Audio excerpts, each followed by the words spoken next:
بل په صفات سبعو کې چې په هغې د اشاعرو او د ماتوریدیو اتفاق دی په هغې صفات سبعو ذاتیو کې بل صفت چې کوم څه دی هغه د سمع او د بصر دی الله تعالی جل شانه سمیع او بصیر دی سمیع او بصیر اوس دا سمع او بصر چې کوم څه دي نو دا سمع او بصر دا داسې نه دي لکه د مخلوق د مخلوق سمع او بصر دا په آلاتو سره دي جارحو سره دي چې هغه وقت چې کوم څه دی د چا د کوم ځای نه چې آواز صادر شي نو دغه آواز د هوا په ذریعه باندې د انسان وقت ته رسي او په هغې اوري دا الله تعالی اورېدل داسې دی دا اورېدل او دا لیدل بغیر د جارحې نه چې هغه د سترګې ککۍ ده یا غوږ دی لکه څنګه چې الله تعالی د پاره د علم صفت ثابت دی بغیر د زړه او د دماغونه د انسان د پاره علم چې راځي خو د هغې کې د علماو د انسان متعلق ته هغه اختلاف دی چې آیا دا د دماغو په وجه راځي که د زړه په وجه باندې راځي که د دواړو په وجه راځي خو د الله تعالی علم چې کوم څه دی نه په دماغو سره دی نه په زړه سره دی د مخلوقاتو د علم په شانتي علم نه دی چې هغه د هغې په محل کې اختلاف راغلی دماغ دی او که زړه دی یا په شانته د اورېدلې په شانته د مخلوق نه دي چې د مخلوق هغه اورېدل چې کوم څه دي دا یو قوت دی چې ښودی شوی دی د غوږونو په بیخ کې او په هغې باندې ادراک د اصواتو په هغې باندې موقوف دی داسې د الله تعالی نه اورېدل او لیدل د دغې آلاتو په وجه سره نه دي ځکه چې د الله تعالی جل شانه داغه اورېدل او لیدل دا د زړه د ارادو او د اوهامو نه د هغې نه بهر دي ځکه چې الله تعالی جل شانه چې کله په یو توره تیاره کې یعنی میږې په ګټه املسه باندې په خویداني ګټه باندې کله تور شپه کې میږې رواني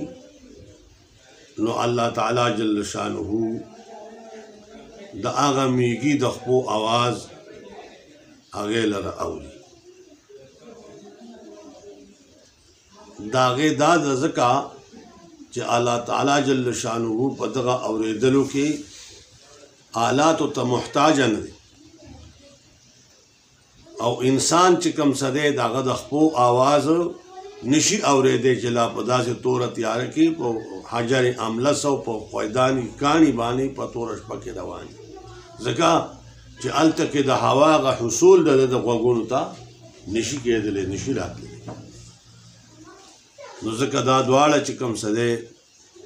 دا سم او بصر چې بغیر د جارحې نه بغیر د اندامونو نه دا دواړه صفت کمال دي نو الله تعالی یعنی زیات حقدار دی په اتصاب سره په دغې باندې د مخلوق اوس دا خبره ده چې الله تعالی جل شانه قرآن کریم کې چې وایي وتلک حجتنا اتیناها ابراهیم علی قومه نو په دغه قوم کې د ابراهیم علیه السلام چې په اب باندې مشهور دی خو لیکن دا په حقیقت کې تره دی هغه ملزم کوي په دې خبره باندې چې لم تعبدوا ما لا يسمع ولا يبصر. ته ولې عبادت کې د هغه څه چې هغه نه پای کې نه د سمع قوت شته او نه پکې د بصر قوت شته، د داسې چې کوم دی نو هغه د داسې شي عبادت ولې کې. نو دغه الزام د ابراهیم علیه السلام د آزر په دغه کلماتو باندې د دې پایده دغه پایده ورکړه،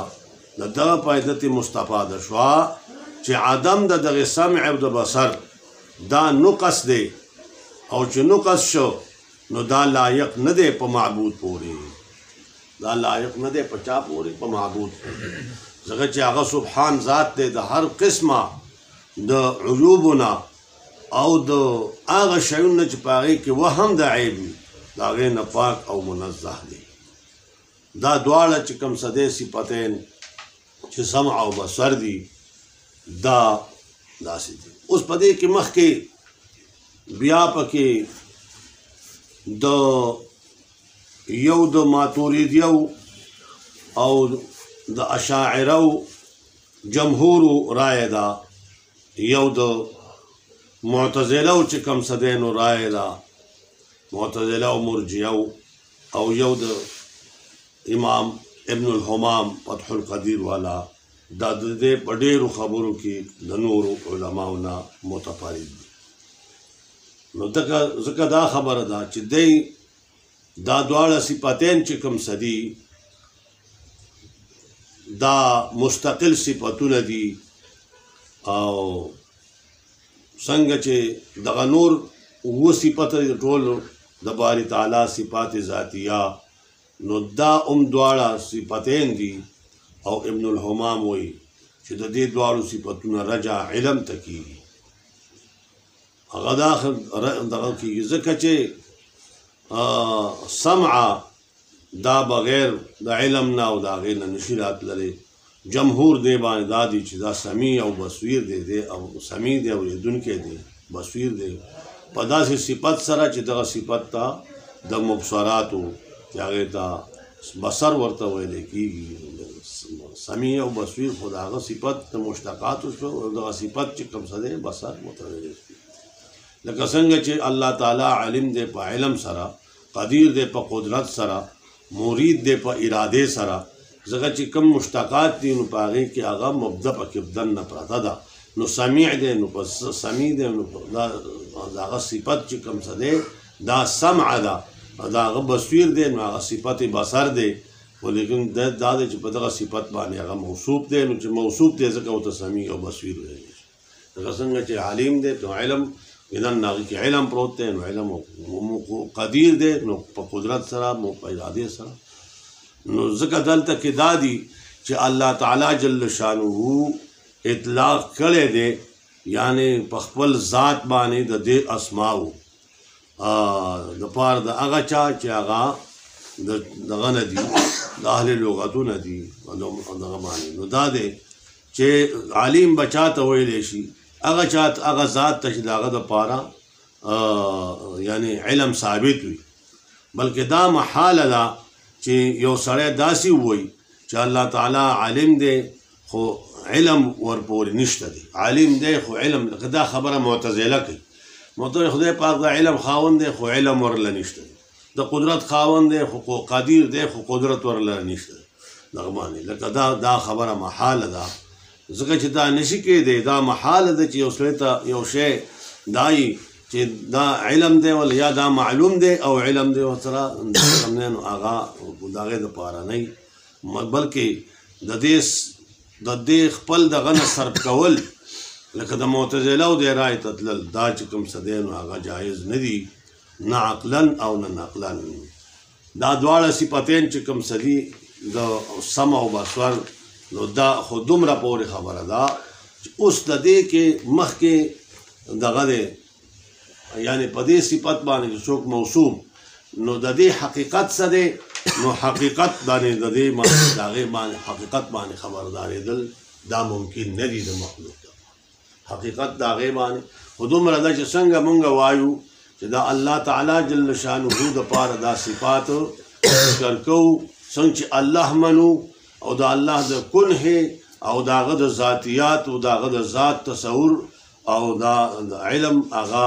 نشي راتللې یعنی کم چې داغه کنه دا هغه نشي راتللی نو داسې حقیقت دغه سمع او د بصر دا داغه کنه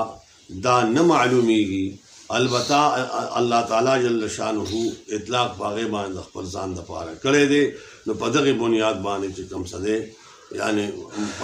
په دغه وجه باندې په مونږ باندې ایمان په دې باندې لرل هغه لازم دي چې الله تعالی ځان ته سمیع په خپل کتاب کې ویل مونږ چې هغه سمیع او بصیر دی سمیع دی او بصیر دی الله تعالی جل شانه په خپل ځان باندې د علم اطلاق کړی نو د علم چې کوم دی هغه علیم دی او چې کله دغه شو نو دا خو ظاهره خبره ده چې کله د علم اطلاق عالم قول په وشو او د سمیع اطلاق په وشو د بصیر اطلاق په وشو نو دغه بصیر چې د چانه مشتق دی دا به دغه باندې چې کوم علم چې د چانه مشتق دی داغه مشتقات او صفت به دغه په ذات پورې قایم وي داغه نه بغیر دی نشي منتلی او کوم چې معتزله دي نو هغه دا خبره کوي چې الله تعالی جل شانه هو وایي چې الله تعالی ازلا او ابدا یعنی چې کوم څه دی نو هغه په دې صفاتو باندې موصوف دی په هیڅ څنګه چې داغه د پاره اول نشته دغه صفاتو د پاره هم اول نشته دغه په ذات پورې قایم دي او که چلته کې مونږ دا ومنو چې الله تعالی او په دا وخت یو صفت په دغه صفاتو کې یو صفت باغې پورې نو مطلب دا دی چې بیا خو یعنی دغه صفت حادث شو او چې کوم صفت حادث شو نو بیا خو ته به د خدای په ذات پورې به قایم وې که به نه وې که خدای په ذات پورې قایم نه وې نو بس بیا دغه صفاتو بیا جهل لازم شو یا عجز لازم شو او که د خدای په ذات پورې قایم وې نو بیا خدای د خدای ذات محل د حوادثو شو او څوک چې محل د حوادث یې هغه په خپله باندې حادث دلته دا خبره اوس د معتزله او چې کوم څه دی د هغې دلیل څه دی د هغې دلیل دا دی چې دغه باندې هغې خپل دا خو ټول په عقلیاتو باندې فلسفیان او معتزله روان دي نو هغه دا خبره کوي چې علم ده او که سمع ده او که بصر دی او که علم دی خو دا خو په چا پورې به تعلق نشي په چا پورې نو مخکې چې کوم څه دی نو هغه دا وایي چې علم هم په معلوماتو پورې تعلق نشي یعنی چې کوم نو بصر په مبصراتو پورې تعلق نشي سمع په مسموعاتو پورې تعلق نشي یو شی چې ته چې کوم شی اوري نو چې هغه مسموع نه نو ته به څه واوري هغه دغه چې کوم څه دی نو کوم شی چې مبصر دی هغه مبصر نشته نو ته به څه وویني او که معلوم نشته نو تا ته به څه دغه راشي نو تا ته به علم څنګه راشي نو هغه دا خبره کوي د معتزله چې چونکې دا شیونه دا غواړي او که مونږ دا وایو چې دا شیونه په ازل کې دا مسموعات او دا مبصرات او دا معلومات دا په ازل کې موجود نو قدم د عالم راځي دا ټول د هغې عقلي خبرې دي قدم د عالم راځي او عالم خو حادث دی نو مطلب دا دی چې دلته کې ځکه د دې تقاضا کوي نو هغه علم دې له بیا ځي چې خدای پاک د علم خاوند دی خو علم ورسره نشته خدای قدیر دی خو قدرت ورسره نشته دا د خپل عقلي د غوسلو باندې روان دي نو ځکه مونږ د هغې د دغې فلسفیانو او د معتزلو په عقلي خبرو باندې نه ځو خو دې ته ځو چې چونکې الله تعالی جل شانه بغیر څه د کیفیت نه بغیر څه د بیان نه دغه باندې صفات سبعه چې کوم ذاتیه دي دا د خپل ځان دپاره په کتاب الله او په حدیث د رسول الله صلی الله علیه وسلم کې ذکر دي نو په دې بنیاد باندې بمون باندې د دغه ایمان لرل په دغه باندې چې دا لازمي دي او پاتې شو دا خبره چې دغه باندې دغه دوی چې کوم معتزله چې کوم څه هغه د ګوسلې وایو نو موږ وایو چې نه داسې نه ده دا صفت دی او دغه صفت چې کوم څه دی نو دا د هغې د مبصراتو او د هغې د تقاضا دغه نه کوي چې ګینې مبصر دی نه نو بیا د سړی کې د بصر هم نه دا باندې دغه سره لازمه نه ده چې ګینې دغه دی چې پای کې د صفت نه کېدای چې سړی سره علم دغه باندې د علم صفت شته خو لیکن معلوم موجود نه دی جدا هغې چې کوم څه د علم تعلق خو بلکې د چا سره د ډېرو شیانو د معدوم سره هم تعلق راځي د محالات خو د قدرت نه راځي نو دا دو صفات په دې صفاتو باندې هغه ذکر کړي دي په دې دغه باندې مختصر غونډه دغه دی د اخرت تاسو نن په دې باندې نور باندې بحث کوو که دا دغه دې باندې کتابونو نور څه زیاتې چې کوم څه دی څه نه دي ویلي